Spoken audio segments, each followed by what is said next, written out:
Battle over the border. The Senate clashes with the president over his national emergency declaration. Campaign 2020, the latest on the growing pack of Democratic presidential contenders. And a former 60 Minutes reporter stands up for what she sees as truth and becomes a target for much of the media. Her story and more tonight on Faith Nation.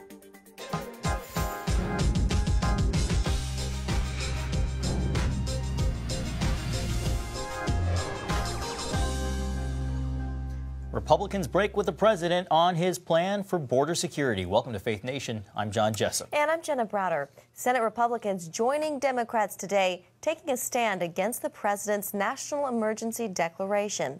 This follows an unsuccessful compromise that would have affected presidential power in future administrations. CBN News Capitol Hill correspondent Abigail Robertson joins us with the next battle in the war over the wall. Abigail? Thanks, John and Jenna. Well, after last-minute deal-making cratered between senators in the White House, the president is preparing to override this bipartisan rebuke. The joint resolution is passed. Even before the Senate vote, the president dismissed its effect. I don't know what the vote will be. It doesn't matter. I'll probably have to veto. Preparing to use his veto power on the resolution challenging his declaration of a national emergency on the southern border. It's pure and simple. It's a vote for border security. President Trump remained on message, declaring on Twitter that a vote for today's resolution by Republican senators is a vote for Nancy Pelosi, crime, and the open border Democrats. Not all Republicans share that view. For me, this is a constitutional question. This is not about the president or about border security. Speaker Pelosi and the president were all smiles at the Capitol to honor the Irish Prime Minister, even as the Speaker prepared to send the measure against the president to his desk. The Senate will hopefully vote for the Constitution of the United States to uphold the oath of office that we all take by, again, voting to reject the president's unconstitutional measure that does violence on the Constitution. Without the necessary votes to overturn a sure veto, their approval will have little effect. A lot of this is drama that really won't accomplish anything. As the battle over whether it's an emergency rages on, the White House last night released a video from Customs and Border Patrol showing 247 illegal immigrants crossing into the United States at the beginning of the year. You on the wall, don't move! Let's leave off!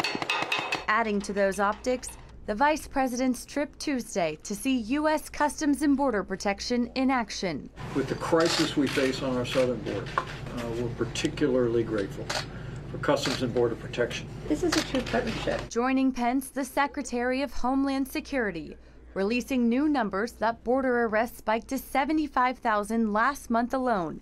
That's up 80% over last February. Very dangerous work at our southern border at a time where we're seeing an unprecedented influx of people that are being driven by human traffickers and drug cartels. Well, the resolution and the president's expected veto is sure to spark a new battle in the country's court system. For now, though, the president is prepared to take any embarrassment that comes from overturning a bipartisan rebuke in order to make good on a long-promised border wall. Abigail, how last minute were these negotiations between the White House and these few senators who joined in this rebuke? Well, Jenna, what we're hearing is that they were very last minute.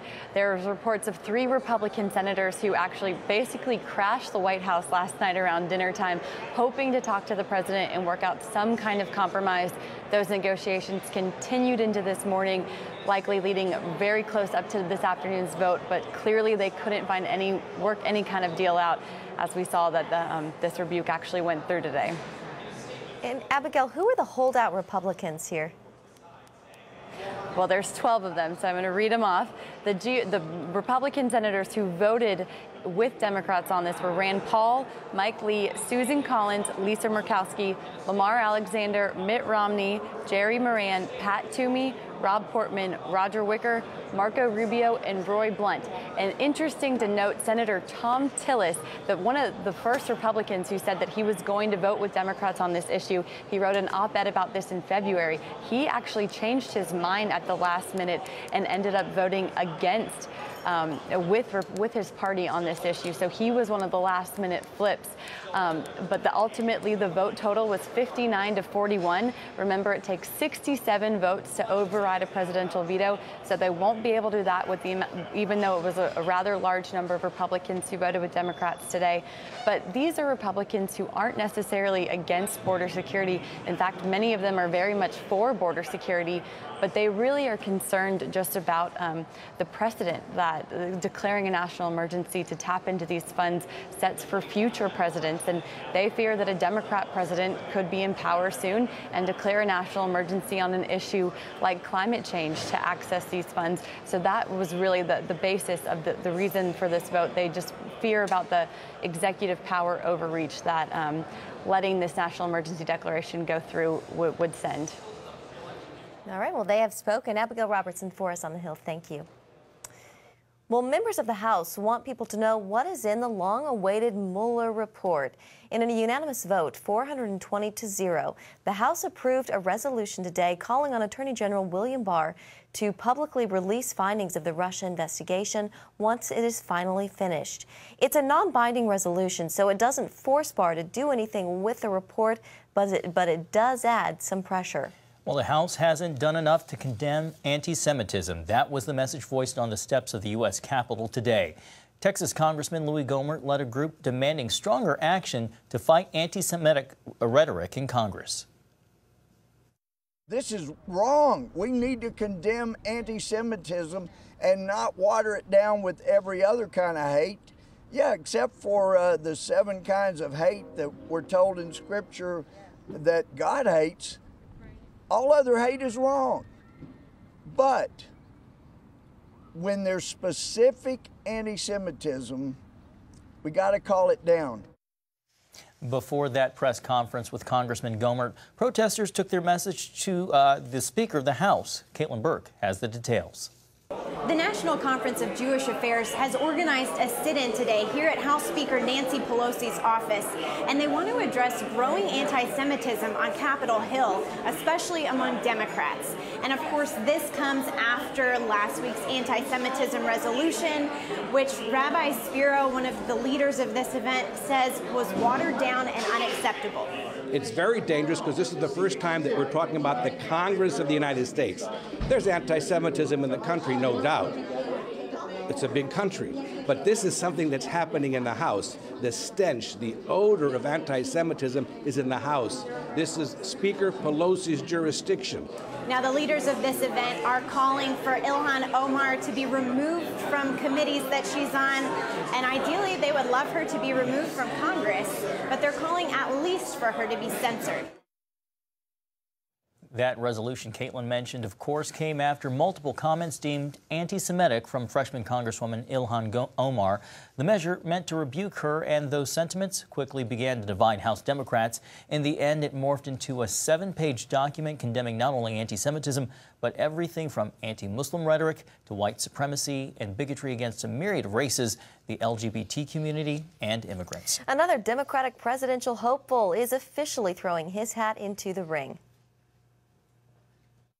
Amy and I are happy to share with you that I'm running to serve you as the next president of the United States of America. This is a defining moment of truth for this country and for every single one of us.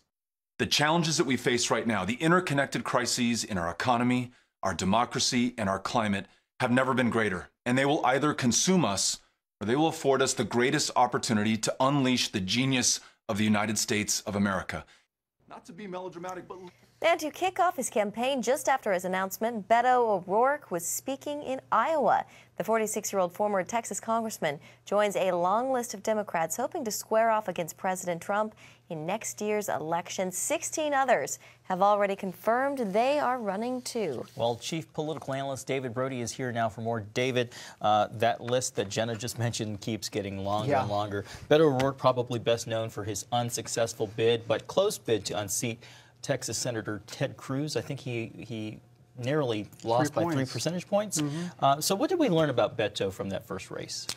Well, he's very personable, and he can raise money, and he relates to voters. and that's really important. And honestly, you can't put him in a box right now. He aligns on some progressive issues, but then he doesn't have much of a track record as a House member, so you can't really pin him down. And so he's kind of an amoeba right now, and that's a good place for him to be. But the amoeba effect will wear off as time goes on. Political amoeba.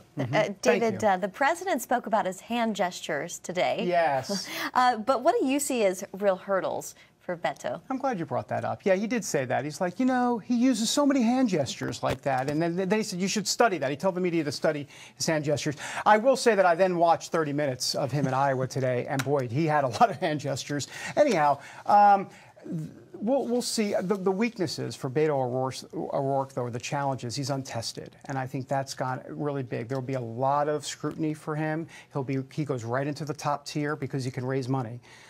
And so, because of that, the bright lights will be quick on him, 0 to 50, if you will, in 2.2 seconds. And, you know, some people can have the mettle for it and others don't. So we don't know right now. But he is formidable. And I said on the show, Faith Nation, this show. On this show. On this show, I said that Beto O'Rourke very well could win the nomination. David, on the vote that we just heard Abby reporting about, this Senate vote, what are the implications here, and how might the White House spin it?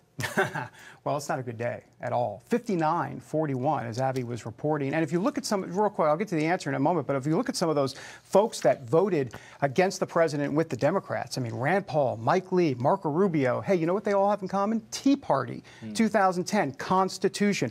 And then you have the other camp, the Mitt Romneys, Lamar Alexanders, the Susan Collins, the Lisa Murkowskis, a little bit more establishment, a little bit more like we don't want to deal with the fence and the border and all of that. So I think it was a combination of two different factions, and that's what you get.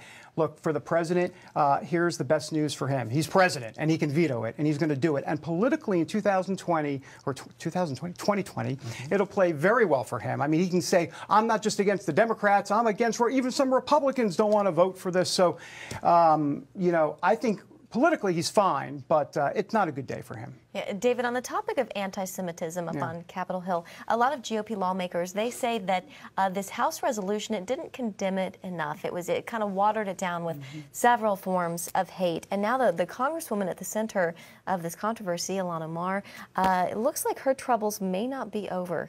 Yeah, and we've talked about before how she could say something toxic in the future, but we're not really talking about that. There are some Minnesota Democrats that are ready to say, hey, it's time to challenge her in the primaries when she runs again. And of course, as you know, and many of our viewers know, you run for the House every 2 years. So they're already starting to look and recruit candidates to challenge her. So she's going to have a fight on her hands, and I got news for you. She's not out of the headlines yet, for sure. And she was just sworn in less than 3 months ago, or just about 3 months ago. Yeah, that's right. David Brody, thanks for joining us. Thank you, guys. Thank you, David. Well, flight data from that deadly plane crash in Ethiopia is expected soon. The Federal Aviation says that will shed some light on what took down the Boeing 737 MAX 8 aircraft. In the meantime, that make of plane continues to be grounded more than 40 countries across the world. As of yesterday, that does include the United States. The head of the FAA says it's uncertain when the specific Boeing plane will be cleared for takeoff again. Well, all U.S. diplomats officially have left Venezuela, just as parts of the capital, Caracas, is starting to regain power. Still, those extended outages forced many residents to flee, with the crisis spilling over to the border town of Cúcuta, Colombia. That's where thugs paid by the Maduro regime have been targeting people for robbery and kidnapping. Chuck Holton brings us a story of his dangerous encounter. So the border between Venezuela and Colombia is now officially closed. The bridge that 2 weeks ago when I was here had tens of thousands of people crossing it now is essentially empty. But this is what they call La Trocha.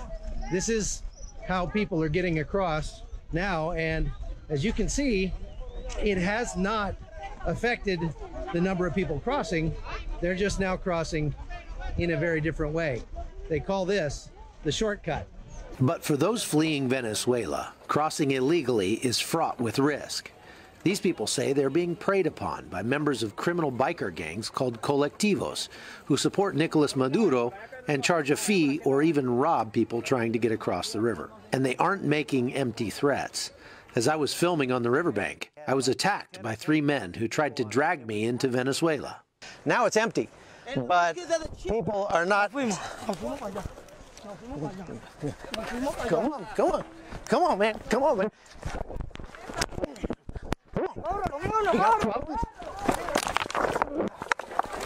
Fortunately, I was able to get away from my attackers, and they fled back across the river. But it was a powerful lesson in how Maduro's brutal regime uses its power against these people every day. From Cúcuta, Colombia, I'm Chuck Holton for CBN News. Media bias in America, why one veteran reporter became a lightning rod for critics after speaking out against major news outlets. When we come back.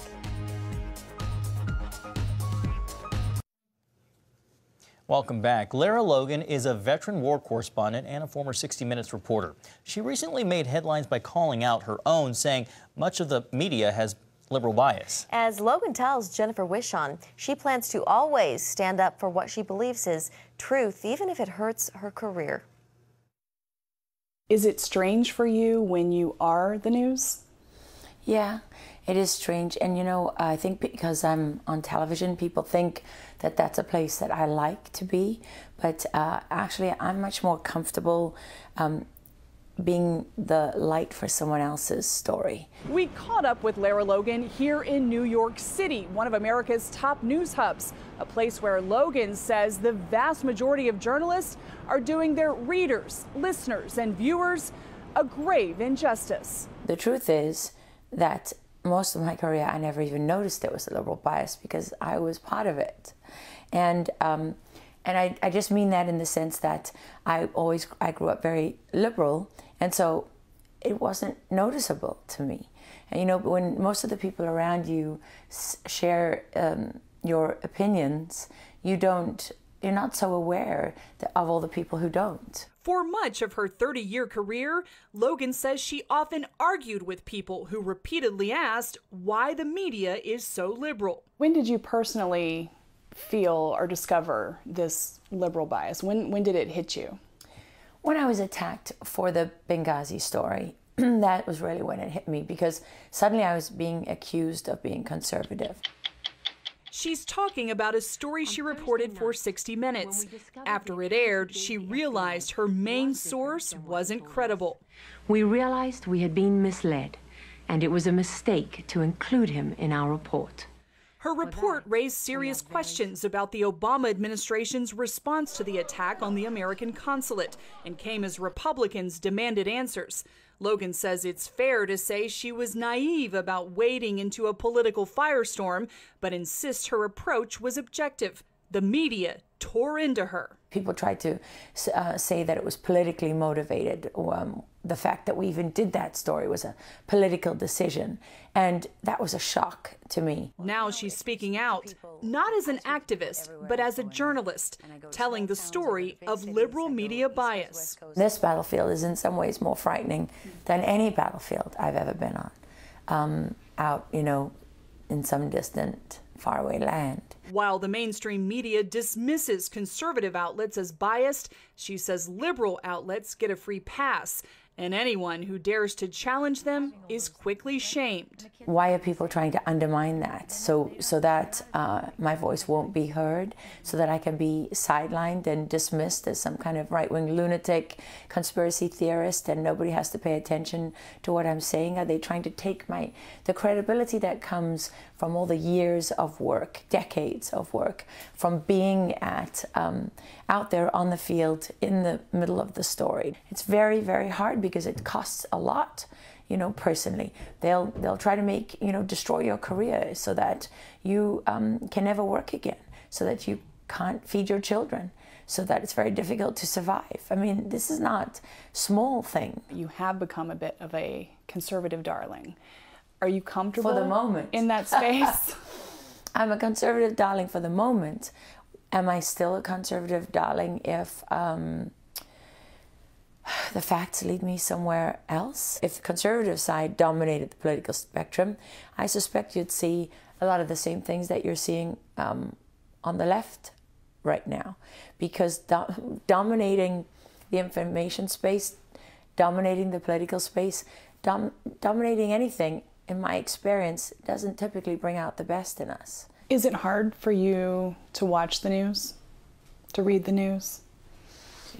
You're going to get me into all kinds of trouble here. Yes, I mean, I don't. I rarely watch it. It's painful. It's painful. It's so annoying. I tried channel surfing. I flick between all the different channels, just like a lot of people do. I wonder what you think about fake news. Well, when something sticks, it's usually because there's a degree of truth to it, right? It's not just an issue of being true or not true, because sometimes you can take little pieces of the truth and you can stitch them together in a way that creates a whole that is very dishonest and very deceptive. So I see that happening all the time. Every time I pick up a newspaper, every time I read something online, every time I turn on the television, I see that happening. And that, to me, is the real source of fake news. She's not sure why the truth is threatening, but she's certain the news business can turn itself around. If we accept that it's unwinnable, if we accept that nothing can be done, then nothing will be done. But everything can be changed. Nothing is permanent. And it starts by standing up and being honest about it and encouraging other people to do the same. And while Logan weighs her next move, she says one thing is certain: she'll always remain dedicated to the truth. Jennifer Wishon, CBN News, New York. Coming up, how Operation Blessing is working to bring help and hope to those affected by the recent deadly Alabama tornadoes.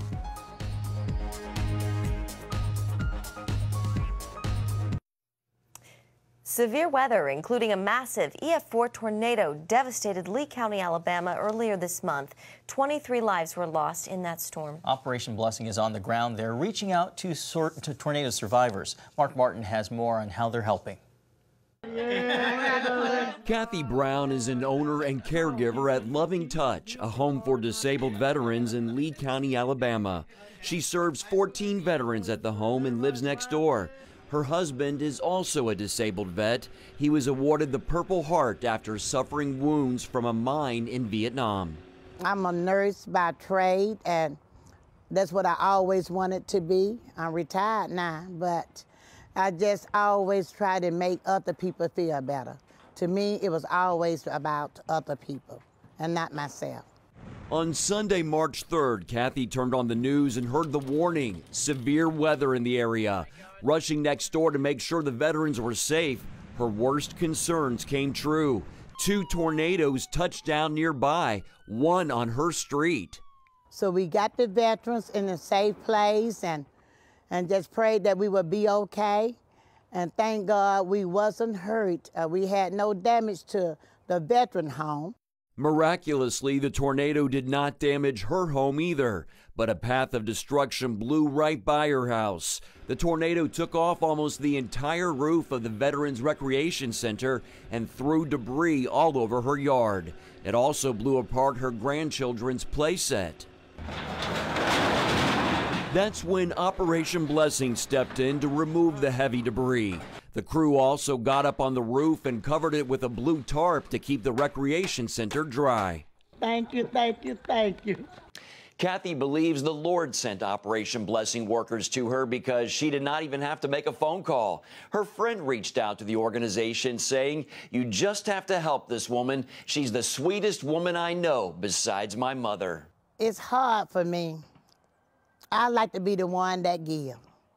And when Operation Blessing came and they showed up and I didn't even call for them, it's just something that I can't explain.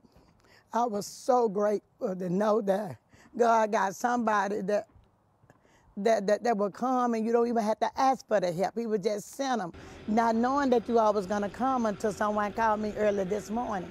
I was just so grateful for, you all showing up and help. It's just something I can't hardly explain. Amen. Mark Martin, CBN News. On the work of Operation Blessing and what they're doing to help bring hope to the many affected by the tornadoes, just visit their website, ob.org. That woman is so sweet. She is sweet and adorable. Yeah. Well, that's going to do it for Faith Nation tonight. Have a good night. See you tomorrow.